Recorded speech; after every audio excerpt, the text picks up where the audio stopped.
Okay guys, so here is the typical Warwick build. Some things that you can change: instead of Trinity Force, you can go Sunder into tanks. If you don't need Wit's End, then just go Terminus second item. So basically, if they don't have any MR or any magic damage, just go Terminus second item. Third item, you can go Death Dance if you need more armor or something like that. And then overall, usually just go any 2 tank items, but these are usually the best tank items for your last 2. And then to show you guys my win rate on this champion this season, show you how insane we've been doing on Warwick top. Every single game of Warwick has been top lane, 15-1, 93.8% win rate. So now let's get right into the video. Okay guys, so obviously I was determining which video or which gameplay to show you guys because we've had a lot of good Warwick games this season, but I decided I wanted to show you guys a lane where I'm laning against a Sovereign Jax player. I think he's been rank 4 Jax this season. I'm pretty much 100% sure he's been rank 1 Jax before. And the enemy jungle is also Sovereign. He's one of the best players on our server. Honestly, he's insanely good. And so you're going to see us playing into a higher level player, and we're going to talk more about that and just show you guys how OP this champion is. So oftentimes on Warwick, you're going to want to rush boots. Most of the time, typically don't go for Trinity first. Usually, you're going to rush your boots. The time where I won't rush boots is when the enemy have mixed damage. So into a Jax is one champion, you actually could just instantly go Trinity Force, but I still end up going for the boots because I want to make sure I'm a little bit safer to a potential gank of Lee Sin or anything like that. So overall, the reason Warwick is so strong is because he has absurd sustain. And so even if you end up taking a lot of damage, it doesn't matter. And so notice how I go here and I trade with him. I lose the trade is what it looks like, but I'm winning the trade because I'm Warwick. I'm just constantly, every time my first ability is up, just going up, trying to poke him with my first ability. Even if I lose the trade, I don't care. Because all that really matters is getting him to half health by the time you hit level 3.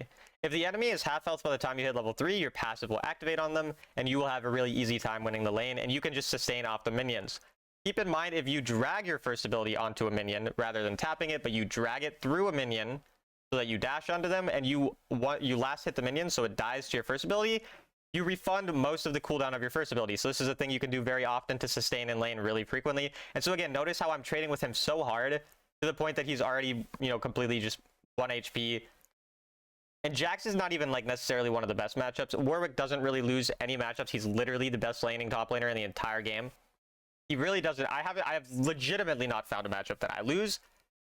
But Jax is one of the a little bit harder matchups. So notice how as soon as I get my second ability, I activate it on him. I poke him out enough to get him below 50% health, and now I have that movement speed increased towards him.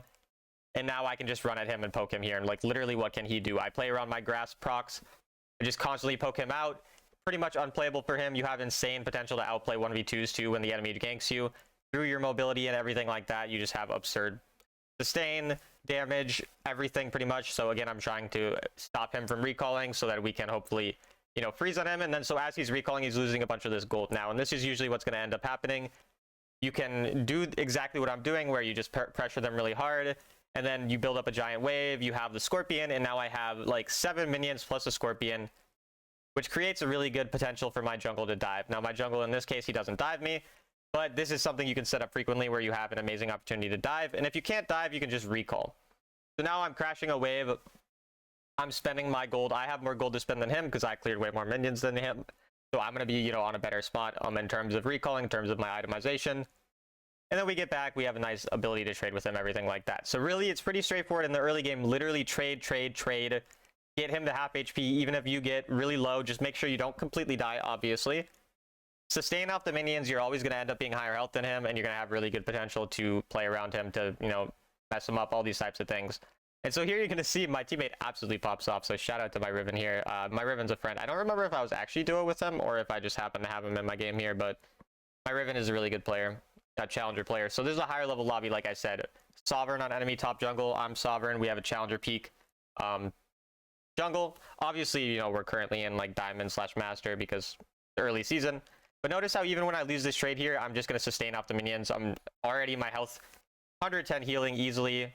Another big heal. Like my health bar just, I'm permanently full health, guys. It's OP. This champion's broken. I'm full health again. Like, look at that.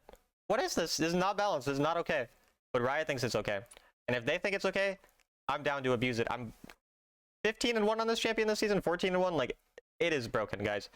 Look at this permanently trading, permanently winning the lane, having a good health lead.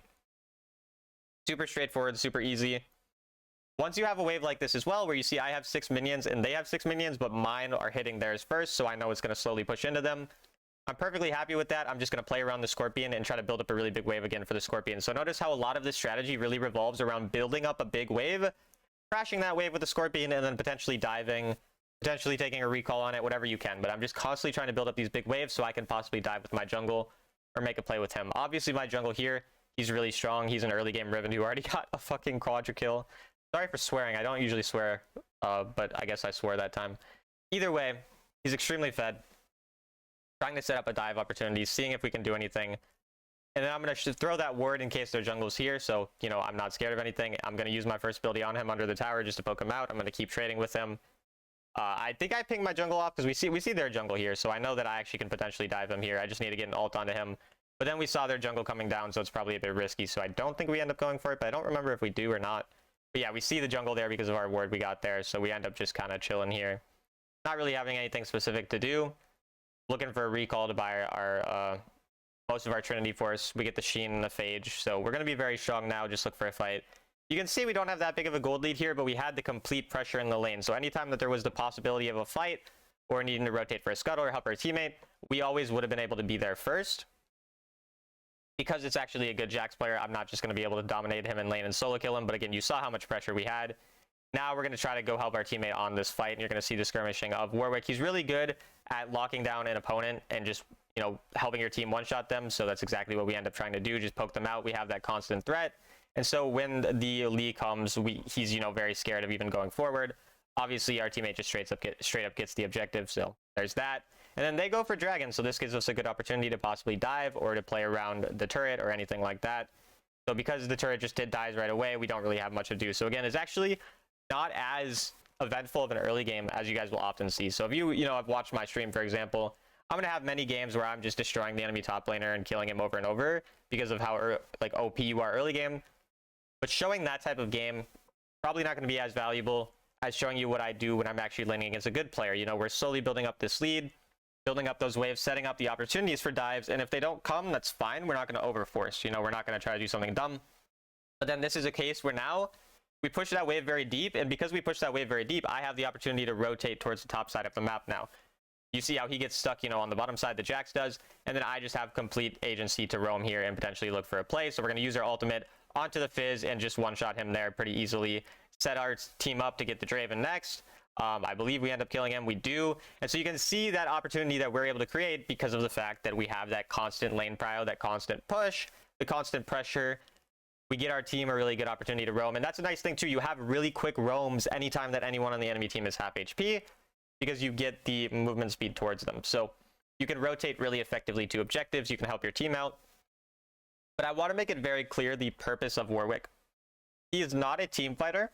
He is very much a champion who excels in 1v1s and 1v2s in side lane scenarios, but he's not a fast split pusher. What that means is that you need to constantly push out waves and try to draw pressure in whatever way you can. Use your ultimate as an escape tool. Use the damage reduction from your third ability as an escape tool. Use your 1v1 power on the side lane to constantly create fights. Try to outplay people. Go for those side lane outplays. And only really go in the team fights when you see a very easy opportunity to potentially lock down an enemy carry, or when you're so fed that you know you can solo carry the fight. So even here, again, you see the pressure we provide by having that initial lane priority. We're just pretty much permanently soaking pressure, permanently causing the enemy to just have a hard time. That's pretty much the goal of Warwick, is to be annoying and to make the enemy have to go a lot of different places around the map. Notice how long we're able to CC that Jax for as well when he goes in. We use the third ability. We tank up some damage from him. I use my third ability, you know, the Terrify from it. Right after the Terrify ends, I ult him, and he can't move for a very long time. You can just see, again, we're constantly moving around the map. We're pushing out those waves. We're drawing pressure where we can, and then we try to create pressure on other parts of the map, rotate, help our team, these types of things. That's exactly what this champion is really meant for, is finding those picks by drawing people all around, because they really struggle. So even here, you see how I see the opportunity for Draven to maybe get caught out here. So I mark him. I activate my third ability after I go onto him. And then I chase him down because he's marked and he's just able to get one shot. You're constantly looking for these types of opportunities where the enemy just don't expect you to be. You find those random little angles. You push out the wave. You recall. You spend your gold and you do it all again. That's really the overall gist of Warwick. You see here how we're able to get enough gold for the Wit's End. And obviously being on Wit's End at this point in the game, only 9 minutes in, that's extremely strong. So now we're again, after we push this wave, we're looking to recall, spend that gold, and then see if we can create any type of fight or anything like that. But just really, I really want to reiterate, like, when you get fed on Warwick, when you win lane really hard, you're usually still not going to be able to 1v9 carry a team fight by yourself. So if your team is doing really bad, but you're doing really well on Warwick, usually you should be trying, and look again at this pick potential that we can get on the Lee Sin, but usually you should be trying to draw people to you on the side lane and to just be an annoyance. Like, the way I want you to think about Warwick is to be annoying as much as you can. Your goal in the early game is to dominate lane, destroy your laner because of the fact that you have really good early game, and oftentimes you're going to be able to solo kill, especially people who don't know how to play against it, unlike, you know, again, a Sovereign Jax. Destroy them in lane, make them basically not a champion with how bad you destroy them by building up those waves, stacking, and then diving when you have the opportunity. You deny them so much anytime you kill them.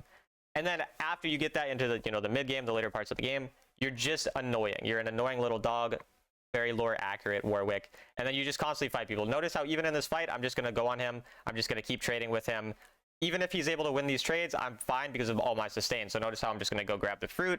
I'm going to go right back, and I'm going to continue to be okay with just sustaining in a fight, being annoying to him, constantly, again, just trading with him over and over again.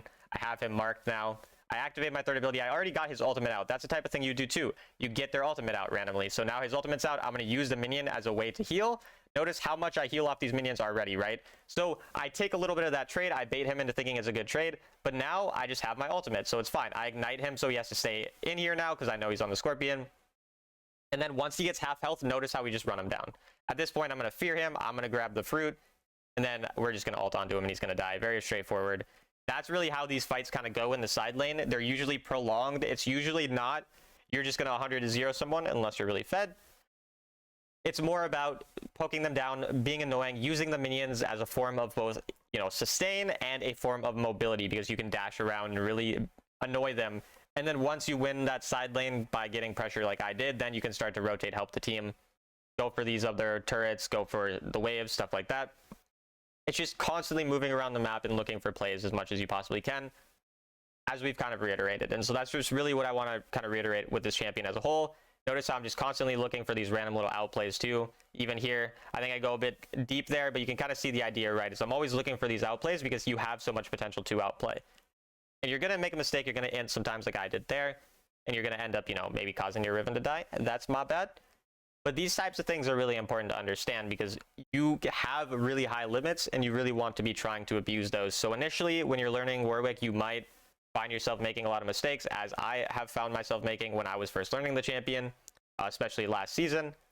But then as I got more into it, I've gotten a lot better about understanding my limits and making less of those dumb mistakes, and now understanding really how much my champion can do. So even here, we're going to just try to zone them off of the Baron because our teammate is dead. We don't want them getting it, and so I'm just going to look. Notice how he's marked, so I know I can just kill him. We're just going to straight up jump onto him. Really abuse the fact that you can see people, you can get vision of them with those marks, because those are going to be extremely, extremely powerful, and definitely something that you have to keep in mind. And so now that we got their jungle dead, we're just going to chase down this Maokai. Now Maokai's dead as well. We can easily get the Baron at this point, and maybe even chase down the Draven, and we do indeed chase him down. Just the power of Warwick. You can run people down, you can chase them. Obviously, you have them with the mark. I'm even trying to find the Fizz here, seeing if we can end up killing him or outplaying him. Don't remember if we do kill him. I think I do. We do. I don't know if I make it out. No, I think I end up dying. We do end up dying. So again, a little ham there. We went a little too ham, but notice how close I was to outplaying that even then. Too aggressive, but we're always looking for those types of things. That's really what I wanted to point out to you guys, is just how much you can do. I could literally chase a Fizz into his turret, and I was almost going to escape here. I know this build that I'm going is not the build you guys normally see me going. One reason is because they have armor boots. I want that additional magic damage. I want the Riftmaker sustain, and I don't really get that much value from auto-attacking into a Jax. So going for Terminus would be a bit overkill. It would be fine, but there are a lot of alterations to the build you can make. For example, a different game, the enemy were all AD. I went Trinity Force, Death Dance, Randuin, Sohm, and Thornmail because I just needed armor and I needed to be a tank. And so in some games, the Warwick build is going to shift drastically to essentially Trinity Force plus tank item, you know, if you just need to be a tank, or it's going to shift to Trinity Force plus AP if you have no AP and you want to just one-shot someone because they're just an enemy carry. It can shift to a lot of things, but the build that I usually go is the one that I talked about in the intro, and so that's usually what you're going to be looking. And look again how long I can buy time. I killed someone here, I buy time for a really long time, I have that insane sustain, the insane damage reduction from the third ability, and we're just, you know, completely dominating them there in that fight. That's just the power of Warwick again. It's so insane how much time you can buy with the gargoyle as well, how much time you can buy with all of your sustain. You're just so powerful, such a good champion. I'll probably be making a video on the meta tomorrow as well. I would say Warwick is not a top tier champion in the top lane, but I would say he's probably top like 5. I would say there are some champions who are better than him, more consistent, because he does fall off a lot, and that's really the issue. And so that's why I reiterated so hard the whole like side laning thing, is because you have to take advantage of the side lane in order to get the power out of Warwick, because he's just not a great team fighter unless you can one-shot a carry and get an immediate ult on them. So overall, that's Warwick, guys. 15-1 on him on this season so far. I think he's absolutely broken in the top lane, and a lot of people aren't playing him anymore. So if you guys want to find a broken top laner that's not too difficult to learn, definitely recommend playing Warwick. As always, I do coaching on my YouTube channel for $15 an hour. Just DM me on Discord, Alan1169, or through the link in the description if you're interested in that. I have memberships on my channel for $5 a month. You get access to videos, usually about 12 hours early. You get access to all of my coaching notes as well. If you're interested, also, you know, sign up for that. And I will see you guys in the next video.